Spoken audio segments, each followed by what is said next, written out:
এর থেকে ভালো কাজ আর নাই আমার মতে। দেখোস না, ছোটকাল থেকে এই পর্যন্ত করে আসছি, কি না আছে আমার, সবই আছে। আর কি, একটা সময় তুই অনেক বড় হবি, তখনও তোর 4-5টা পোলাপান থাকবো, তখন আর তোর এত কষ্টের কাজ করতে হইব না। এখন একটু ঠান্ডা মাথায় ভাববে কাজ কর। বাস তো পাইতাছি না, বাস পাইলেই তো আইসা পড়মু। ওই দেখ, একটা পোলায় মোবাইলে কথা বলতাছে। এখন তুই মনে কর ওই পোলার মোবাইলটা নিয়ে দৌড় দিতে পারোস, তাইলে আরো 5,000 টাকা খারা। ভাগের ভাগ দেওয়ার পরও তোর পকেটে আরো 2,000 টাকা থাকবো। যা ল। আরে ওস্তাদ, এটি শিখাই দিতে হইব না, ছোটবেলাতে এটি মুখস্থ আছে। আপনি থাকেন, আমি কইরা আসি।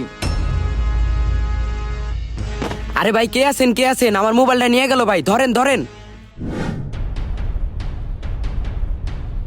ভাই আমারে কই নিয়ে আইলেন? আরে পাগল, এইটাই তো ঢাকা শহর। দেখ না কত সুন্দর সুন্দর আর কত বড় বড় বিল্ডিং। মার দিছে নাকি?